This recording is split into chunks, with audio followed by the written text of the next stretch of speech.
Hola, buenas tardes a todos, bienvenidos una vez más al análisis de los mercados y como siempre vamos a empezar viendo lo que están haciendo los índices que como veis están continuando con las subidas de ayer. El índice de DAX alemán, como decíamos, está dibujando una formación de hombro, cabeza, hombro invertido, está en el hombro derecho intentando terminar esa formación. Hasta que no rompa evidentemente la línea clavicular no será un definitivo hombro, cabeza, hombro invertido, pero todo pinta a que sí. Y como decíamos estas últimas semanas, tanto el SP500 como el Dow Jones están yendo hacia la resistencia. En el caso del SP500, 4.096 es el primer objetivo, 4.182,8 sería el segundo objetivo, y en el caso del Dow Jones tenemos el 32.627 que prácticamente ya está alcanzado, le queda muy poquito, y luego el 33.265. Las resistencias superiores, la de 33.265 y la de 4.182,8, coincidirían muy bien con una ruptura del hombro cabeza hombro invertido del DAX alemán que le podría llevar por encima del hueco que nos dejó en esta zona hacia la zona de los 14.000, 13.900. Así que el mercado se ve bastante bien, como veis, no era... Ya veis que no era tan catastrófico como todo el mundo lo pintaba la semana pasada con la subida de tipos de interés, era algo que el mercado tenía más que descontado y lo que están empezando a descontar es que esas subidas de tipos de interés ya tienen más o menos un límite establecido, ¿no? Ya se ha dicho más o menos hasta qué nivel puede subir y cuando el mercado tiene conocimiento de lo que va a pasar, ya es diferente. Ya no es lo mismo que cuando hay incertidumbre. Cuando hay conocimiento, el mercado evalúa, dice, vamos a ver, si aunque vayamos a seguir subiendo los tipos de interés, más o menos sabemos que va a subir hasta el 3,5%, pues ya podemos hacernos nuestras cuentas de cómo están las empresas, cómo están los beneficios futuros, cómo va a afectar ese 3,5% de tipo de interés a las empresas, etcétera. Ya no es la incertidumbre de a ver hasta dónde los suben, ¿no? Y a ver si los van a subir hasta el 5%. Más o menos se va vislumbrando por dónde va, ¿no? El asunto. Entonces ya vamos saliendo de los mínimos. Y como hemos dicho y hemos repetido un montón durante estos 2, 3 últimos meses, los mercados hacen los mínimos cuando todo está muy mal. Nunca veréis que hacemos los mínimos cuando ya las cosas están empezando a mejorar. Cuando están las cosas empezando a mejorar, ya llevaremos 6 meses de subida, por lo menos. Porque los mercados funcionan así. Siempre las bolsas se anticipan a lo que ocurre. Cuando caen no sabemos muy bien por qué caen, porque se están anticipando a algo malo que viene y cuando empiezan a subir tampoco sabemos muy bien por qué sube porque estamos en el peor momento. Pero si sabes cómo funcionan los mercados, entonces te puedes anticipar tú también a eso y saber que cuando todo está muy negativo, cuando la gente está muy pesimista, es cuando se marcan los suelos. Y os aseguro que el momento más pesimista que ha habido en el mercado desde que llevo haciendo vídeos en el canal ha sido estos 2 o 3 últimos meses. Nunca ha habido un sentimiento tan negativo como en esta época. Incluso en los momentos malos de marzo de 2020, incluso en la caída del 2018, la gente no era tan pesimista como ahora. Así que estando en una situación tan crítica de tanto pesimismo, era lo más normal que los mercados empezasen a recuperar. Y es lo que están haciendo. Estamos haciendo máximos y mínimos crecientes claramente en los índices americanos. Es fácil de comprobar. Este es el mínimo, aquí es un máximo relativo, este es otro mínimo relativo y el siguiente máximo es superior. Un doble suelo claramente en los índices. Aquí tenemos un doble suelo muy claro en el caso del SP500 con esta línea clavicular. El doble suelo tiene una M intermedia que también es muy típico de los dobles suelos, lo podéis ver en cualquier explicación que os hagan de doble suelo, en cualquier sitio en internet. Esta es una línea de tendencia claramente rota, rompe el doble suelo, se apoya en el doble suelo y sigue subiendo. Máximos y mínimos crecientes, bastante claro. Y el Dow Jones algo similar. Doble suelo también, ruptura de la línea de tendencia. Perdón, que este me ha quedado un poquito. Hay que subir un poquito esta línea del doble suelo. A ver si me deja. Ahí. Ruptura de la línea de tendencia, ruptura del doble suelo, apoyo en el doble suelo y vuelve a subir. Máximos y mínimos crecientes. Ya venía siendo evidente desde que rompió esa línea de tendencia bajista. Lo que pasa que es cuestión de tiempo. Evidentemente no, las cosas no pasan de un día para otro. No pasamos de estar en el mínimo a de repente al día siguiente estar en el máximo otra vez. Evidentemente es un proceso que tardará meses, pero que el proceso es ese. Vamos haciendo máximos y mínimos crecientes. ¿Volveremos a hacer otra caída? Sí, un mínimo superior al anterior. Es así el mercado. Va haciendo mínimos crecientes y va haciendo máximos crecientes. No quiere decir que no vaya a haber caídas, pero las caídas van a ser superiores al mínimo anterior y las subidas van a romper los máximos últimos que acaban de marcar. Y así es como funciona el mercado. En el caso de Bitcoin lo mismo. Ahí estamos intentando hacer un máximo superior al anterior. Si hoy cierra en el punto que estamos ahora, estaríamos rompiendo el máximo relativo anterior en cuerpo de vela, y eso es ya importante, muy muy importante. O sea, un cierre en esta zona de 23.800 que está ahora mismo sería muy significativo.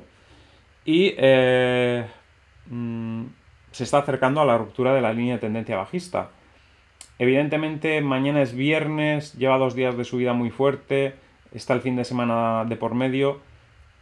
Yo creo que todavía estará un par de días por aquí y justo pues acercándose a esta fecha del día 2 de agosto, como dijimos, es muy probable que coincidiendo el máximo que marcó el día 20 con la línea de tendencia bajista se produzca esa ruptura en torno a esa fecha del 2 de agosto. Podría ser un día antes, porque como un día antes también, el 1 de agosto, la línea de tendencia pasa por 24.522 y la línea horizontal es 24.284, pues no hay mucha diferencia y mismamente ese día también podría romper o incluso el día antes, no hay mucha diferencia, pero el día 2 coincide exactamente ese máximo que marcó el día 20 con la línea de tendencia bajista y sería un día muy propicio para romper al alta.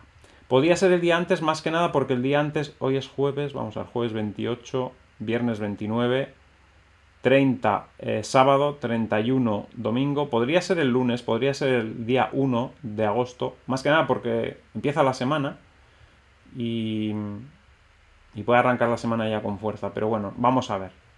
También podría haber una pequeña corrección y tardar unos días más y ser más adelante, pero a partir ya de esta fecha, cercana al 2 de agosto, se abre ya la ventana en la que se puede producir ese escape de la línea de tendencia. Y como os he dicho además en el vídeo de Bitcoin al día, va a haber un punto, que no sé cuál va a ser, porque no soy adivino, pero lo que sí sé es que pasa, y siempre pasa en algún punto, solo que yo no sé en qué punto, en algún punto el mercado empieza a subir y no hay vuelta atrás, no hay pullback. En todas las subidas ocurre. Pasó cuando salimos de los mínimos de marzo de 2020, pasó cuando salimos de los mínimos de la caída del 2018 en el 2019. Siempre hay un punto en el que hay una ruptura de algún nivel, que puede ser una figura técnica, que puede ser una línea de tendencia, que puede ser una resistencia horizontal, en el que no vuelven los precios atrás y todo el mundo se queda esperando a que vuelvan a esos precios para comprar y jamás vuelve a esos precios. O vuelve en el ciclo siguiente, pero en ese ciclo ya nunca vuelve a ir a esos precios. Por ejemplo, cuando rompió los 9.700 en el ciclo, o sea, cuando veníamos de los mínimos de marzo de 2020, nunca volvió al 9.700. Dejó un hueco en el gráfico de futuros que nunca se rellenó. Nunca se rellenó y todo el mundo estaba esperando que se rellene. Y eso va a volver a pasar en algún punto. No sé si lo del hueco, pero lo de que salte una resistencia, todo el mundo espera que caiga otra vez a apoyarse en esa resistencia y no ocurra. Porque los mercados son así. Los mercados dejan a la gente fuera en algún momento. Cuando menos se lo espera la gente. En este escape que ha habido aquí no ha sido. En este escape ha habido pullback. Pero podía no haberlo habido. Y podía haber dejado colgada a la gente. Y en algún momento eso va a pasar. No sé en qué momento. No sé si al romper la línea bajista. No sé si al romper los 31.368 dentro de unos meses. No sé si al romper el 28.552. Habrá un punto que una vez que lo rompa nunca vuelva a él en este ciclo. En el siguiente ciclo de bajada igual sí, pero en este ciclo va a haber un punto que va a dejar fuera a todo el mundo. Todo el mundo que anda comprando y vendiendo, evidentemente. Los que están holdeando no. Por eso la estrategia de holdear es por eso, ¿no? Precisamente porque a mucha gente en la historia de Bitcoin le ha pasado eso, que han estado operando, por ejemplo, hace muchos años, o sea, cuando estaba bajo, estaban igual en $10 y a la gente estaba comprando 7, vendían 10, que era una ganancia del 30%, volvía a caer, volvía a comprar, volvía a vender, hasta que de repente vendías igual en 15 y empezaba a subir 16, 17, 18, 19, 20, esperando a que cayese otra vez a 7 para comprar y ya te has quedado fuera, porque no cae otra vez, se va hasta 100. Y así en todos los ciclos, en todos y cada uno de los ciclos ha pasado y volverá a pasar en este ciclo. Por eso es el sentido de holdear también. Volvemos con los mercados tradicionales. Vamos con el petróleo, que está estos días intentando romper esta línea bajista, como veis. De momento no lo consigue, pero yo creo que lo va a conseguir y que va a llegar hacia esta línea de tendencia que más o menos puede ser en la zona de los 112 o 113. Cuando llegue a ese punto estoy bastante convencido de que vamos a tener noticias sobre Ucrania-Rusia. Seguramente en el momento que rebote hasta ese nivel es probable que se empiece a hablar o se empiece a sospechar que va a haber algún tipo de comienzo de negociaciones para terminar con el conflicto. Yo estoy convencido de que el mercado más o menos sabe algo, por eso ha sido esta bajada desde los 123 hasta por debajo de 100, y a pesar de que ahora parece que va a recuperar un poco, es simplemente un rebote de esta bajada, y probablemente luego ya sí que empiece a haber noticias que nos empecemos a enterar todos, porque aquí alguien sabe algo y nosotros no sabemos, ¿no? En el caso del oro, ya decíamos estos días que tenía pinta de querer rebotar hacia la zona de 1782 y está rebotando.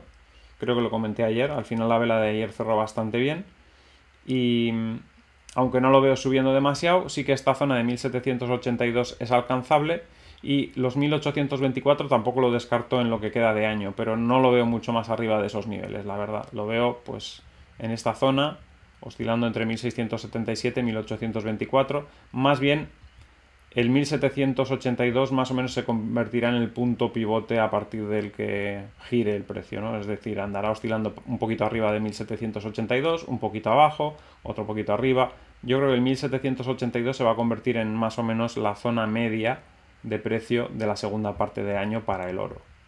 La plata también está rebotando con fuerza, ayer subió bastante y bueno, subiendo también el oro, pues es normal que rebote, es posible que se vaya hacia la zona de los 21.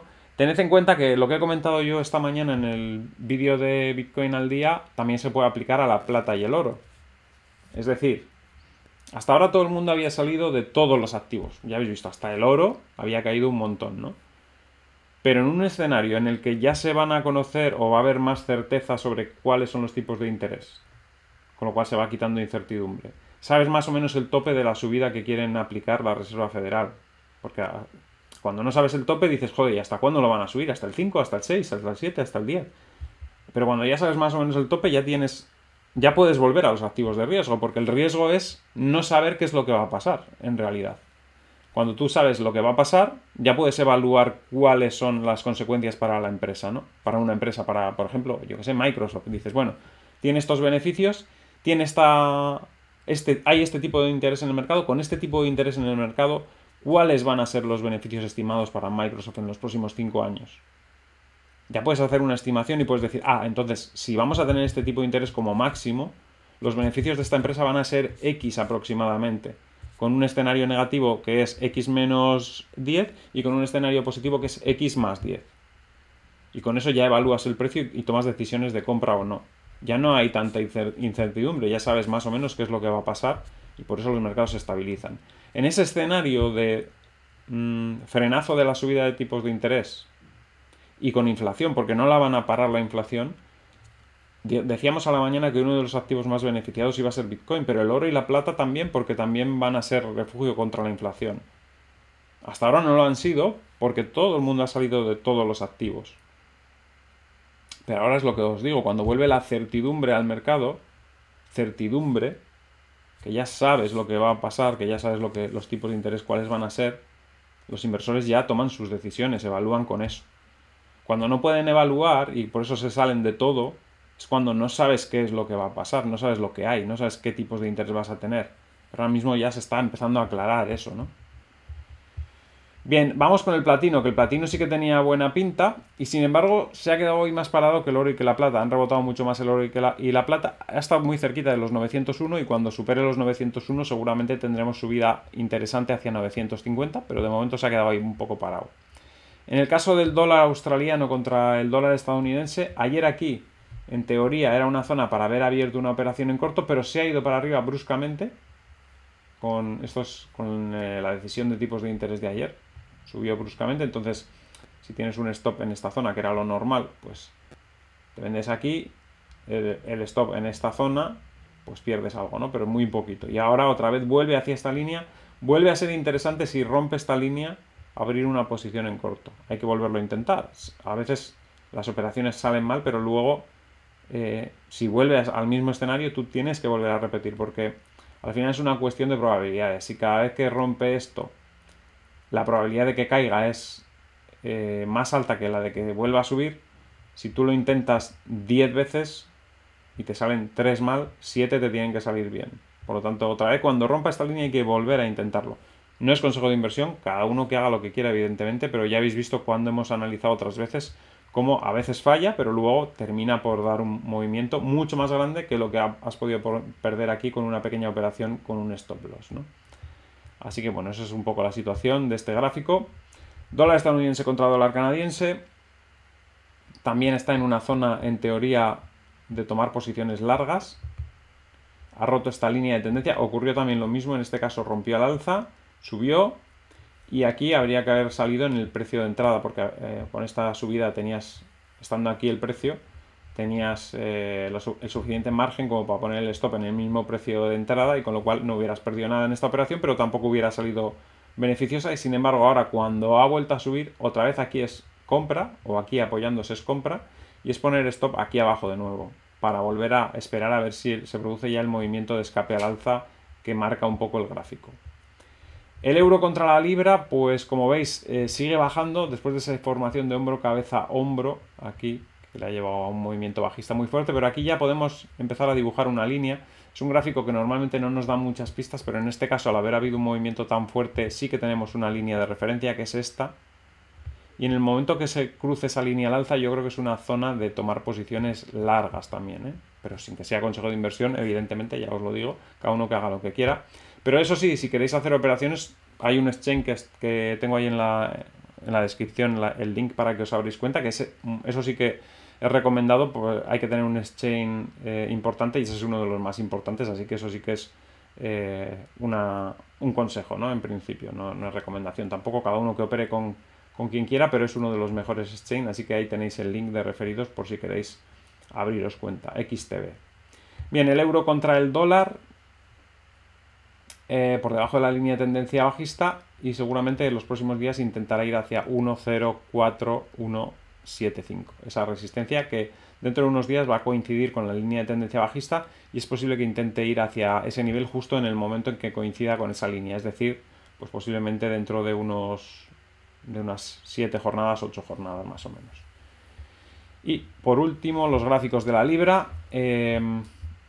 Bueno, en este caso tenemos la libra contra el dólar, que en el largo plazo dijimos que tenía un gráfico que podía romper la línea de tendencia bajista del largo plazo, así que no, en el corto plazo, aunque lo veíamos un poco con posibilidades de caer, no nos motivaba mucho a hacer ninguna operación, porque en el largo plazo parece que pesa bastante más una posible ruptura de la línea de tendencia bajista que lleva mucho tiempo vigente, con lo cual si rompe esa línea podríamos tener subidas fuertes, así que de momento no vamos a hacer nada en este gráfico, esperando la evolución.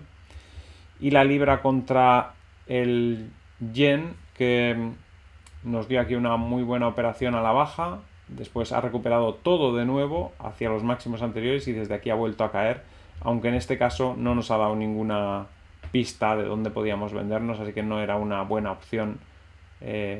No había una zona buena como para haber tomado una posición, y en este caso el gráfico pues no nos dice nada, porque se ha metido en un movimiento un poco lateral aquí, y nada, hay que esperar un poquito a que se clarifique hacia dónde se dirige.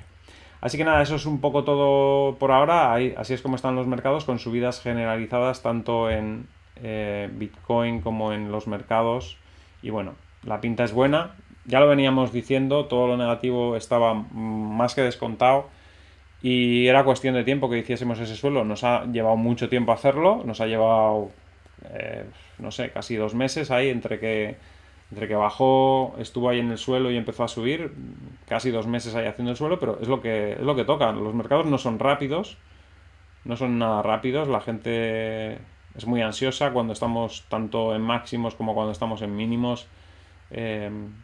Se notan los sentimientos humanos ahí cuando estamos en máximos, la euforia, la gente quiere hacerse millonaria rápidamente. Cuando estamos en los mínimos se nota el miedo, se nota el pánico, la gente pues eso, como es el dinero y cuesta tanto ganarlo, pues enseguida entra en pánico y se cree que las bajadas nunca van a terminar y que todo va a seguir siendo negativo. Siempre se amplifican las cosas negativas. Cuando te dicen una noticia negativa siempre influye mucho más que 10 noticias positivas. La gente siempre el cerebro nuestro, el cerebro humano tiende a que lo negativo siempre es lo peor, siempre es muy, muy negativo, siempre te pones en el peor escenario, ¿no? Y es así, entonces cuesta mucho tiempo salir de estas situaciones. Y bueno, ya estamos poco a poco saliendo de ellas, pero la gente todavía, como ha pasado momentos muy malos y la ansiedad de estar tanto tiempo en la zona de mínimos, pues hace que la gente pierda la confianza y esa confianza tarda muchísimo en recuperarse, muchísimo tiempo en recuperarse. Así que es eso, cuestión de tiempo, cuestión de que la confianza vuelva. El dinero está ahí, los grandes inversores lo están metiendo, los pequeños no son los que están comprando estos días, eso ya os lo aseguro, porque los pequeños inversores no hacían más que decir que venía un crack, que la economía como estaba, que todo tenía que caer, pero es que este cuento ya me lo sé ya de otras veces, o sea, es lo mismo que me contaban en marzo de 2020, la misma historia. Y bueno, no os quiero hacer un spoiler, pero ya sé cómo termina el cuento, o sea que, sin más, eso es como están los mercados actualmente. Hay que tener siempre una actitud contraria a la masa. Si no tienes una actitud contraria a la masa, estás perdido. Si te dejas llevar por la masa, es lo que decíamos el otro día. Si alguien de repente en una plaza abarrotada de gente grita de repente ¡fuego, fuego! O que viene un toro, pues todo el mundo sale corriendo despavorido. ¿Por qué haces caso a la masa? Todo el mundo corre, tú corres. ¿Por qué? Pues no sabes. Igual de repente estás corriendo hacia donde está el toro, hacia donde está el fuego, pero tú ves que la gente corre y tú corres. Pues no. Si haces lo que hace la masa, lo más probable es que te vayan mal las cosas. Así que siempre eso, intentar desmarcarse de la masa. Y para desmarcarse de la masa, ¿qué es lo que hay que hacer? Pues ver lo que está pensando la masa. ¿Y eso dónde lo ves? En las redes sociales. Es el mejor termómetro. Las redes sociales te dicen exactamente qué es lo que piensa la mayoría de la masa. Ves ahí el sentimiento que hay en el mercado. Y tú te tienes que desmarcar, eso sí. Si te metes demasiado, igual te implicas en ese sentimiento, que es lo que le pasa a muchos, y al final te conviertes tú en parte de la masa. Pero si lo ves, digamos, desde fuera, con una visión crítica, es cuando te das cuenta de que el mercado tiene que hacer justo lo contrario a lo que la masa dice que va a pasar, ¿no? Y en este caso es un ejemplo más de lo que ha ocurrido, ¿no? Estas semanas estaban diciendo, ya veréis cuando venga la subida de tipos de la Reserva Federal, esto se va a ir al infierno, va a caer, va a haber un crack, va a haber no sé qué. Eso es lo que decía la masa. Eso es lo que decía la masa, y en esos momentos es justo el mejor momento para comprar, evidentemente. Así que nada, espero que os haya gustado el análisis. Al que le haya gustado, que dé un like, compartid en redes sociales para que el canal pueda seguir creciendo. Si no estáis suscritos, suscribiros y dadle a la campanita con todo para que os avise cada vez que hay un vídeo nuevo. Y nos vemos en el siguiente vídeo. ¡Hasta luego!